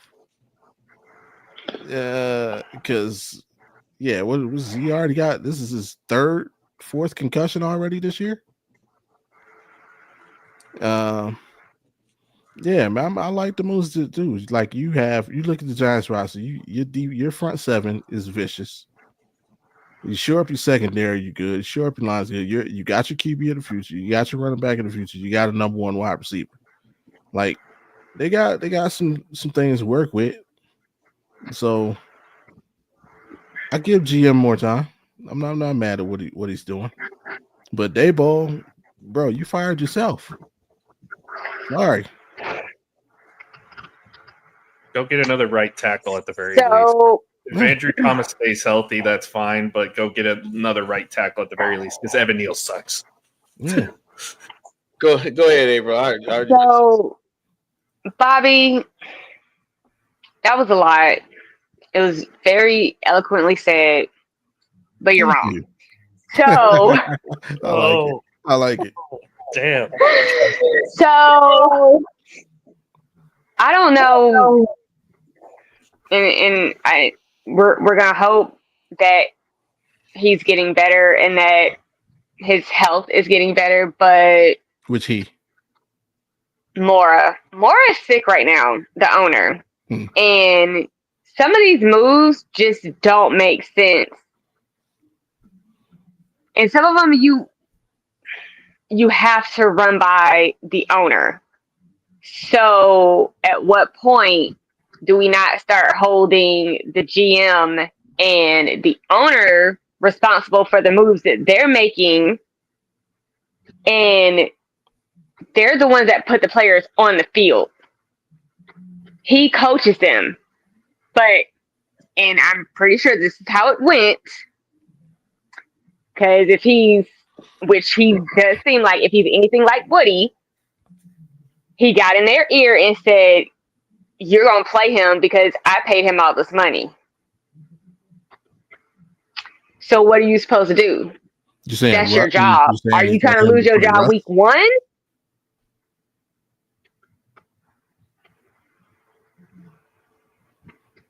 So, You saying he made him play Russ? I'm sure there were some conversations that came from the owner and or GM to the coach and said, "We paid him all this money. We have to play him." You paid him all that money, you got to play him, but you got to be aware of what comes with playing certain players, man. Got to be aware. And I'm gonna tell you, we're gonna keep it moving right after this. I'm happy for Jameis, man. I'm happy for Jameis Winston to go ahead and get another. I am too. I can't wait. Yeah, I know it might not be the best thing. I know it might not be the best output for the Giants, but I'm happy for Jameis Winston to get that start, man. Go ahead, let Big Bro get out there and do his thing. And as we continue to talk about Week 10 in the NFL season, I would be remiss to not throw alley-oop to since we were talking about him, kind of sort of, to the historic Berlin game. That's right, the Colts won 31-25 out here. Jonathan Taylor, man, 244 yards on the ground with 3 touchdowns. That 3 touchdowns, 3 TDs. Taylor is also out here leading the NFL as the leading candidate for Offensive Player of the Year, and is one of the names at the top 4 or 5 for MVP, which is normally real MVP. Normally a quarterback-driven, accolade.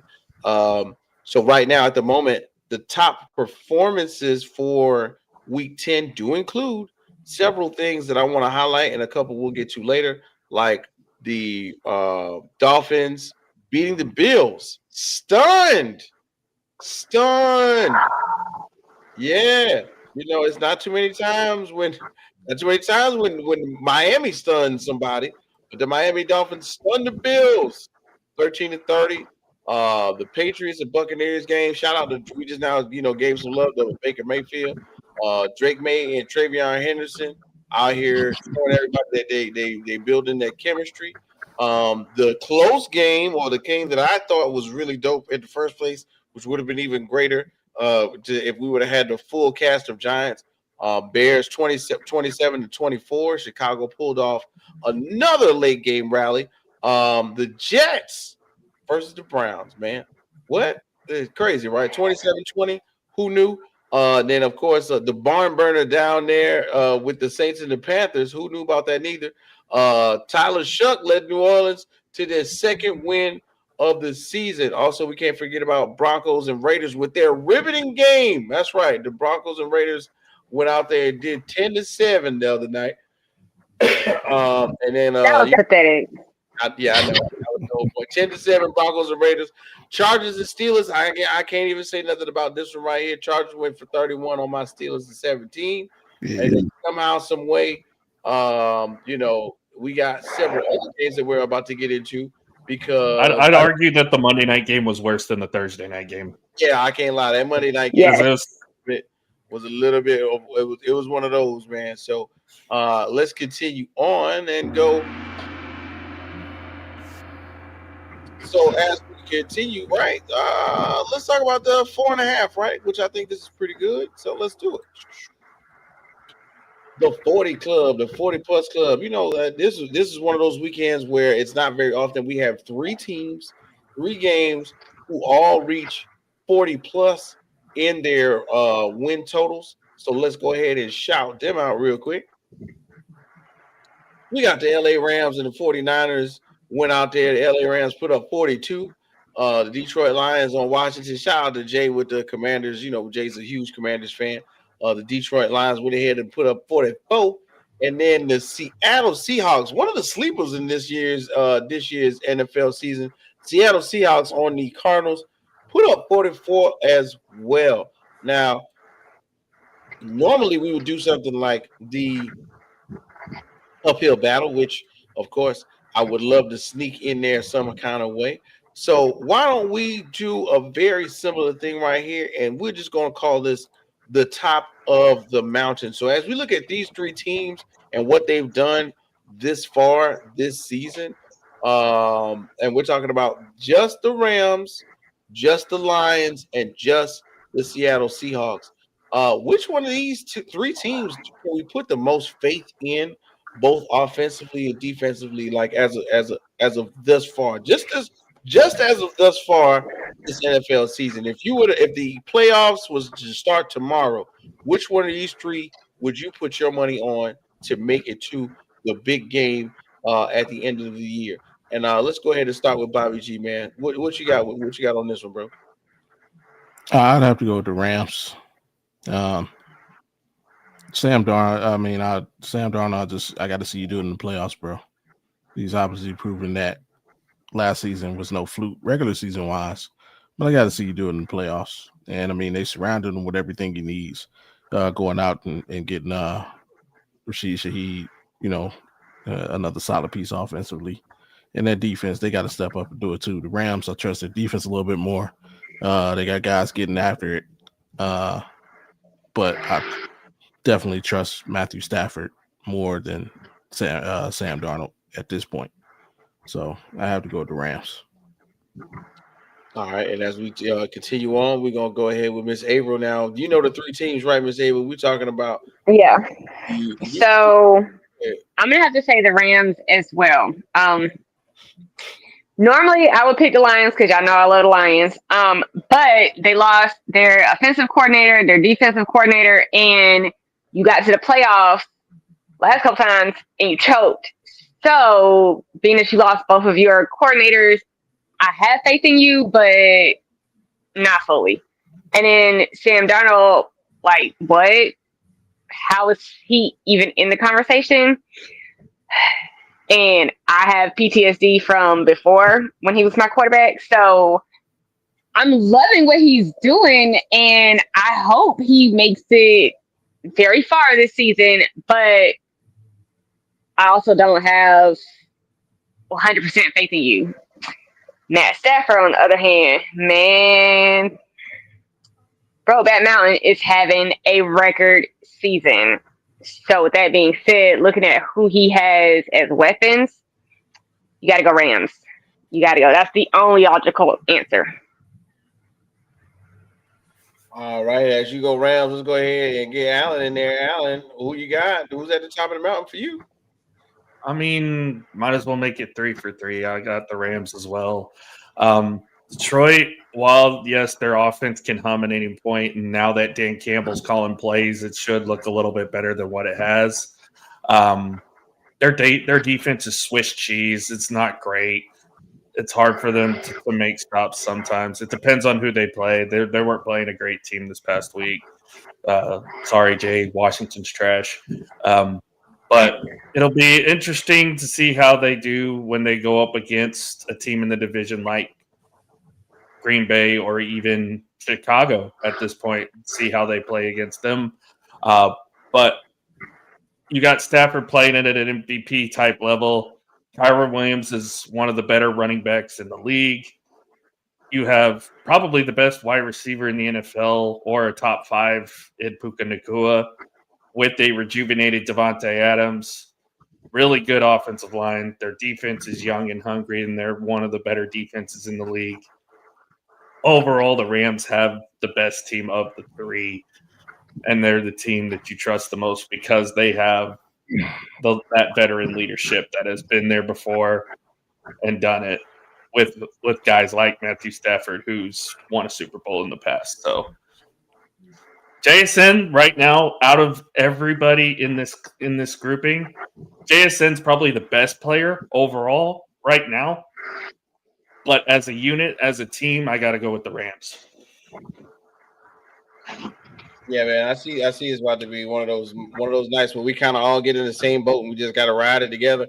To be honest with you, man, right now Matthew Stafford is playing out of his mind, and it seems like he gets to this point every year, and we just got to take another picture and remember that he was playing for Detroit at one point in time. He just was in the middle of the era of quarterbacks that he was in, where he was surrounded by Tom Brady, Peyton Manning, who was going out the door, Drew Brees.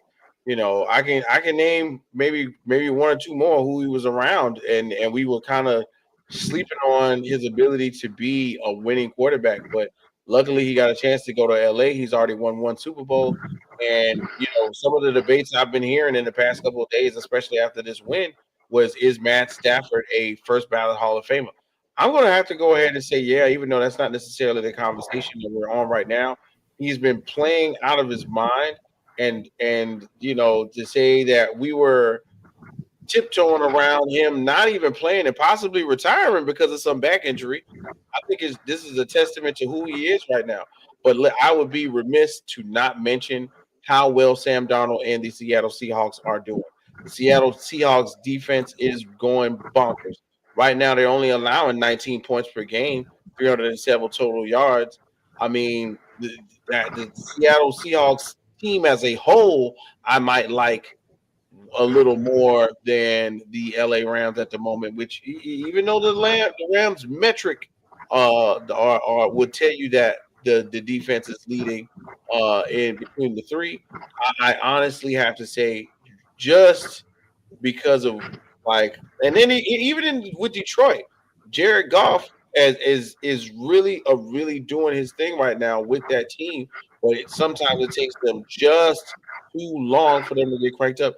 And it's the same thing with the defense. I love Aiden Hutchinson and his return and his impact on that he's had on the defensive end of the ball. But right now, it wasn't happening. They switched play callers in Detroit. And let Dan Campbell do a little something just so he can kind of show everybody what he wants to have done from now on. He said he was going to give the play calling duties back, but he said just to give a different feel for how to do it, you know, he went ahead and called the plays, and look what happened. They produced 44 points. But when it comes to the teams right now who's got it stable, the quarterback, wide receivers, when they're all healthy, the defense as well, right now for me, I got to line up the LA Rams, man. And you know, big shout out to our guy, Coach Joey. Coach Joey, what it do? We ain't heard from you in a minute. Coach Joey, show up whenever you can, man. We'll definitely open the door for you back up in the rec room. And then one more thing, you know, right here on this same topic, man. Well, on a similar topic, right? If that was 4.5, then I kind of got another 4.5, right? Return to the Mac, yo. With this performance against the LA Rams, is Mac Jones headed to another starting QB job? And we're going to just go over this real quick. So I'm going to just show y'all this. Mac Jones, week 10, 319 yards, 33 for 39, 84.6 completion percentage, 3 touchdowns, 1 interception, and a 115 passer rating. I don't know how much better this young man has to be while he's holding the space for Brock Purdy. But just keeping it real. If there was another opportunity, which I'm sure there will be, just like the NFL is every year, is Mac Jones a starting level quarterback? Okay, and that's a simple question. Alan, yes or no? Mac Jones starting quarterback? No. Damn. All right. Ms. Averill, Mac Jones starting quarterback? Mm. No. Shit, 3 out of 3. What do? What? Bobby G, man. He maybe he can go to Cleveland. Mac Jones starting quarterback. Maybe he can go to Pittsburgh. You need Oh. to play. Don't even play. Don't. I'm being dead serious. Yeah, Like, I would do it. I would. yeah, I mean, yeah, he's earned another shot. Remember, he's a first round pick, so he's going to get another shot. And I mean, this would be Shanahan's second reclamation project. I mean, look at what Sam Darnold is doing. Thank you. So, yeah, he's gonna get another shot. It just depends on where. So when you start to look at locations, yeah, Pittsburgh is a spot. I wouldn't say Cleveland. I think we have our plan. We told the world what we were doing when we traded back in the draft. So I'll take us off the board. But could who else could be out there looking for Arizona? Yeah, they may be trying to move off of Kyler. Hey, the Raiders. Yeah, definitely the Raiders. Minnesota. You know, hey, the Giants. You could look for an insurance policy behind Dart for next year. Yeah, the Giants. I mean the Jets. So yeah. No, don't even speak that on us. No. I do like the idea of him in maybe Arizona or LA. I mean not LA. Vegas. I do like both of those. Yeah. I can agree with you on that. Like maybe Vegas, and I'm not saying Vegas because I don't like what Geno Smith is doing. It's just I think the team in Vegas is not complete at the moment, and they may take a year for them to get it the way it needs to be right now. And I'm gonna tell y'all the way it works, man. It's crazy because I'm here in Jacksonville. Last year, if y'all don't know, Mac Jones was the backup for the Jacksonville Jaguars, and Mac Jones is from Jacksonville, so a lot of the people I talk to when I talk about sports and I talk about what's been going on, the idea was, hey, maybe he stays in Jacksonville, and if Trevor Lawrence isn't doing good, or if Trevor Lawrence is hurt, Mac Jones will be the quarterback here. And it didn't happen that way. But I think these type of performances warrant him a shot at another starting position next season. Yeah, but I don't think he needs to be on the East Coast. Like he can play games on the East Coast, but he doesn't need to start for a team on the East Coast. It seems he does better on the West Coast. That's all I'm saying. Maybe Arizona or Vegas. Those sound good, but not an East Coast team. I mean, listen, you know what I'm saying? Hey, to be real with you, I am personally one of those people who do not know what Aaron Rodgers is going to do. And if this young man can put up these type of efforts, of course, the idea is that the team is set up to succeed with a certain type of quarterback, which is probably why him and Brock Purdy do so well in this type of offense. But I'll shoot it. Hey, I'll take him in Pittsburgh. Sure would. He can come up here and hang out, get some reps, and win out the starting job. Sure can. Him and Will Howard. There you go. Who gonna win? But as of right now, he doesn't play good in cold though. He hasn't played good in the cold in the past, but look, the young man is definitely on the way to doing well for himself once again. So big shouts out to everybody who's already in the comment section. We appreciate you. Bobby G, you know what I'm saying? You got to bust that move, bro. Yes, sir. Hey, shout out to everybody hopping in the chat. Appreciate y'all. It's all love. And hey, shout out to y'all as well. It's always all love. And hey, I'll catch y'all next time. Hey, Bobby G, man. Make sure you catch Bobby G, Wildcard Mar, and your girl April on Audible Sports Podcast, where sports meets life and culture. And they do the breakdown of the Thursday night football game, right? Yes, sir. All right, man. Thursday night going down with the homies at Audible. Make sure you tune in for Jets Patriots. Yes. Oh, we know we're gonna be on that one. We know that way. All right, peace, y'all. All right, bro. Have a good one. Yeah. So, it's crazy to kind of get to this point, and we haven't kind of done this yet, but it's time for the fifth topic, y'all. So we're gonna go ahead and do it because we're getting close to the top of the show. Let's go. 1, 2, 3, 4, 5. Fifth topic. The fifth topic. Yeah, man. So we do a thing. Avery, you do the thing. Alan, you do the thing too. I do it. Jay Sheen does the thing. We got a couple of other people interested in hanging out, doing the thing.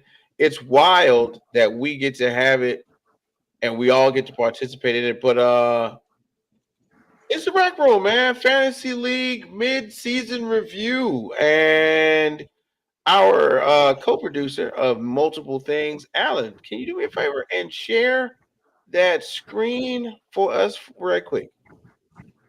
Well, I can't share it, but I have the standings up on my phone. If you want me to share that with you. Yeah, sure. Let's do that. So, tied for dead last. We'll go from bottom up. Tied for dead last is that guy right there, Witt at 3-7. Tied with Michael, who's also 3-7. Coach Joe, you mentioned him earlier, is in 8th place at 4-6.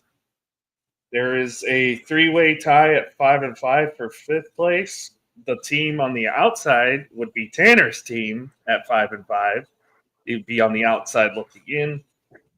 The first two in would be Trevor. I believe it's T-Sweat, if I'm not mistaken. Witt is there at 5, and then 6 would be the guy who just walked out, Mr. Bobby G, or as he's known in the group as Jaden Daniels' mom. 4th, or I guess you could say tied for 2nd, is Averill at 6-4, myself at 6-4, and Jay at 6-4. And the lone standing at number 1 at 7-3 is Jerry from Dallas. It's Scott Coe. The old man Scott, knows you're his stuff. welcome. Scott, you're welcome. Oh, don't worry. I lost to Witt. I lost to Witt, too. I lost to Witt last week, so. Dang. Injuries have been plaguing me lately, so. But yeah, we're all right now within 4 games of each other, so it's still anybody's league at this point. I looked at the stats the other day. I have the most trades the most well, I don't know. Is it called a trade? Out of anybody. Like I switch players pickups? like Waiver pickups, something like that. Yeah. I change players like I change draws. My roster changes weekly, multiple times a week. If there's a better player available. Let's if you're okay with, I want to kind of run down who everybody has real quick, if that's all right. If we have time for it. So Scott, I'm in the middle of doing changes, so don't do mine. So right now, there's a reason why Scott's in first. Let's look. His 2 quarterbacks are Jalen Hurts and Drake May. 2 running backs, Jalen Warren, and probably the best one of them all, Jonathan Taylor. You got Justin Jefferson, Drake London, who's been great recently, Trey McBride, Zach Charbonnet is on his team. He's got Trevor Lawrence as a backup, the Patriots defense, Jordan Mason, Tajay Spears, Stephon Diggs, who's great, Xavier Worthy, who still hasn't really gotten out of the box, and then Harrison Butker as a kicker. So that's a pretty solid team. 7-3. Obviously, having Jonathan Taylor is great because that's going to give you a lot of fantasy points. Unfortunately, he is on a bye this week, so that'll be tough there.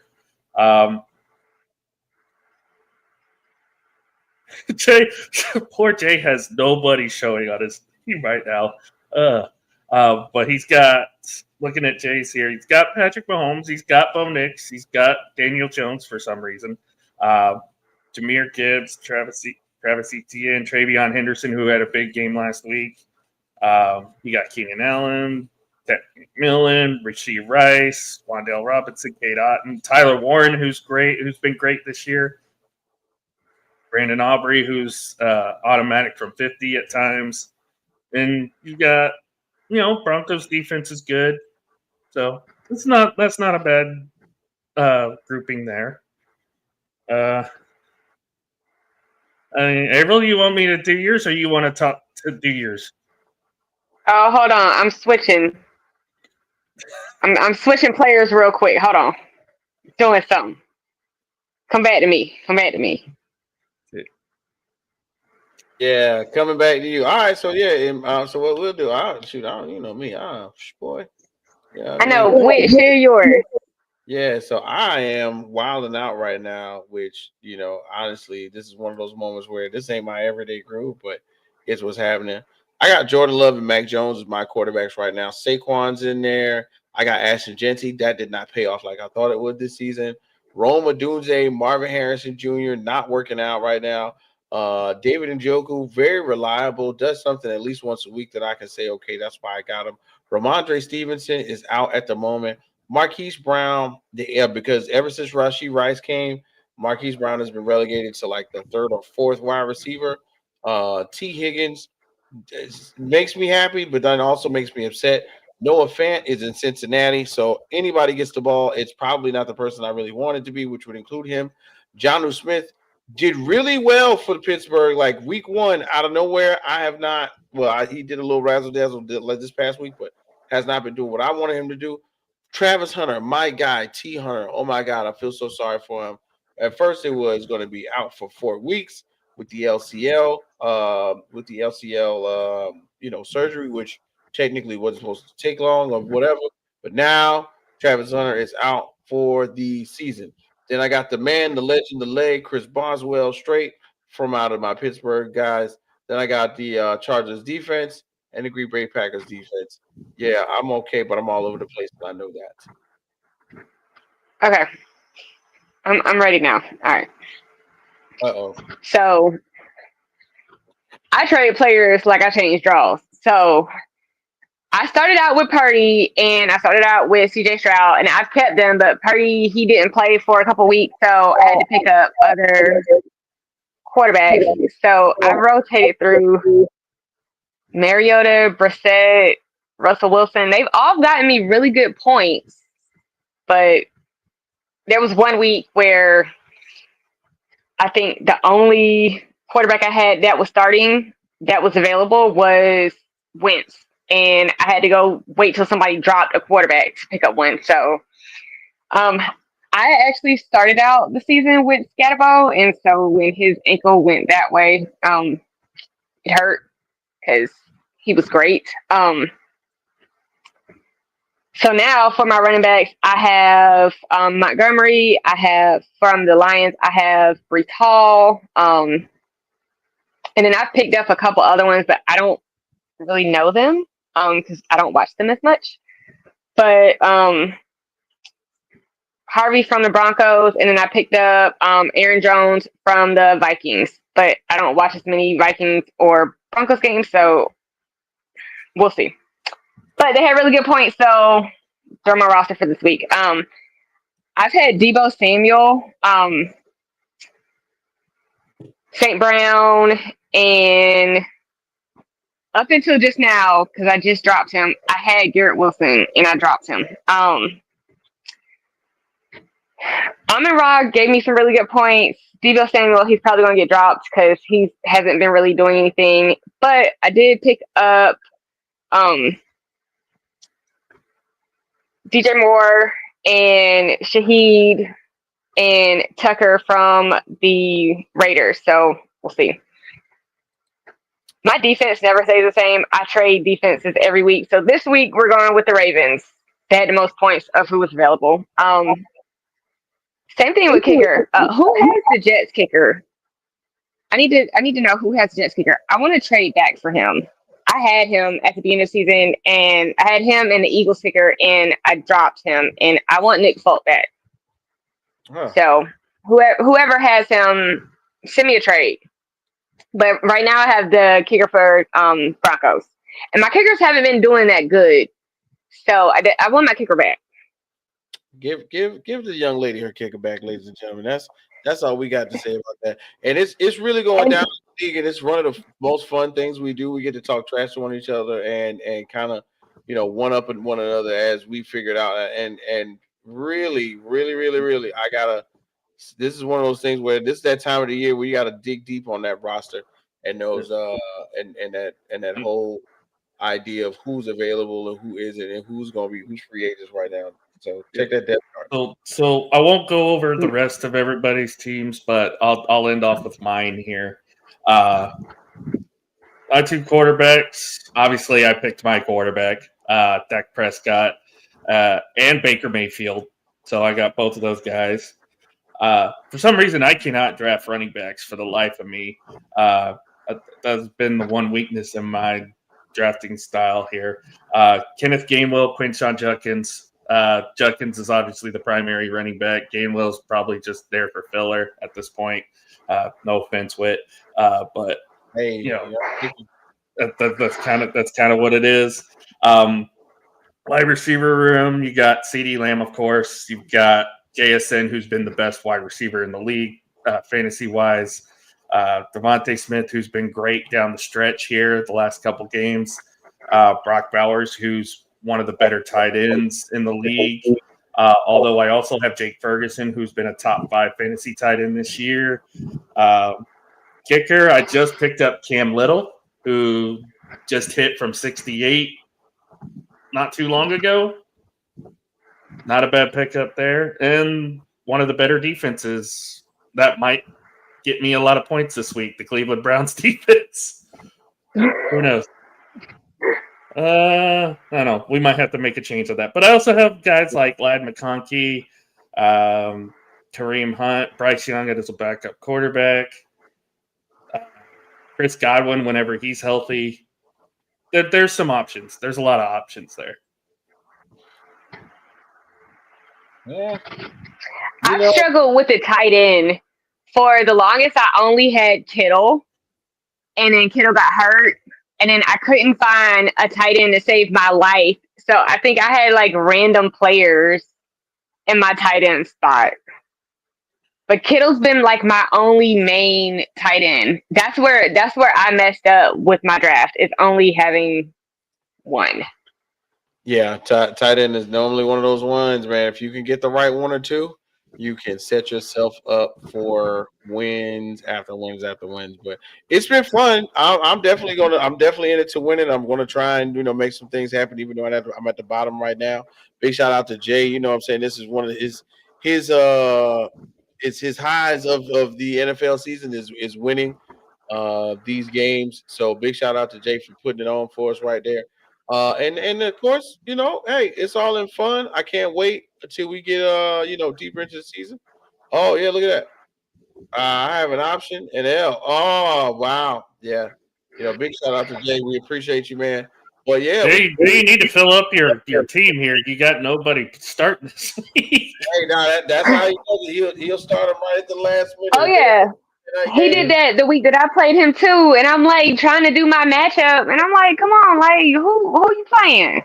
They play Thursday night. You put them up there. That's about it. We won't know till 12. What is it? 11:58. You won't have that roster up there. But other than that, man. So the day's been ran cool. I think we ran through a little bit of everything. This has been one of those episodes where, of course, we didn't have a guest, but if you look at the comment section, ladies and gentlemen, we have had guests. We appreciate you showing up and doing your thing and being in the zone with us. You know what I'm saying? I really can't complain about that. Alan, man, what you got going on this week with the rest of your podcast, bro? So lock it in on Saturday and Sunday. We'll do college football and college basketball on Saturday. NFL and fantasy stuff on Sunday, and then Sunday night post game, which this game should be hopefully better than what the Monday night game was. Detroit, Philadelphia in Philly.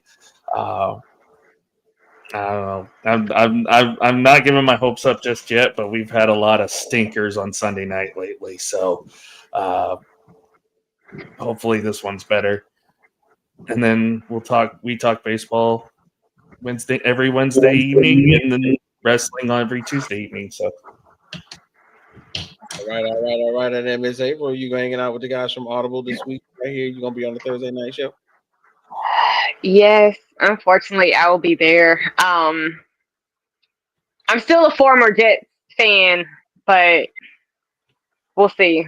I might root for them on Thursday. But yeah, so catch me with the guys. We start 10 minutes after Thursday night football ends, and catch us over on Audibles, where sports and life meet culture. And then I'm actually doing some really fun stuff this weekend. So Friday, I am going to The Boys Mine, Brandy and Monica tour. Living a lifelong dream. I finally get to see Brandy in person. I've seen Monica, but I have not seen Brandy, and she's one of my top 5 singers, so I actually get to see her. And then for the really cool thing that I'm excited about is on Monday, I have early screening tickets to go see Wicked for Good, and I will be in a full Elphaba costume. So kind of looking forward to that. And then I'll see y'all back here on Tuesday.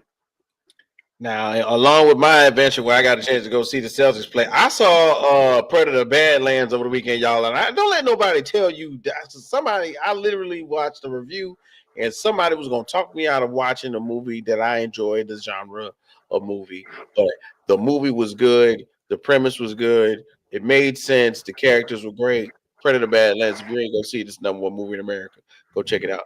But guess what, y'all? Somehow, some way, guess what? I wish you had more time. Hey, man, real talk, man. Big shouts out to Bobby G for showing up. I know he got some things to do. Shouts out to you, Alan, for being here like always. And, of course, Miss April, thank you so much. Hey, Jay, where you at? I know you're somewhere around the country trekking the globe, man. We appreciate you. But it's time to get out of here, man. Make sure you check us out. Like, share, and subscribe for the RecRoom Sports group of podcasts. Don't forget, we got Lock It In on Saturday and Sunday. We're going to get all of your fantasy in. We're going to get all of your fantasy in with the bets as well. We're going to tie in a little bit of razzle dazzle. They're going to make us joke. We might even get a call from Nico Collins because he's looking for a job. So Nico Collins, make sure you give us a call. Let's get some bets in for Collins as well. But once again, for the home team, that's right, your boy K Witt, Miss April, and AP Allen. We out the door, man. Peace.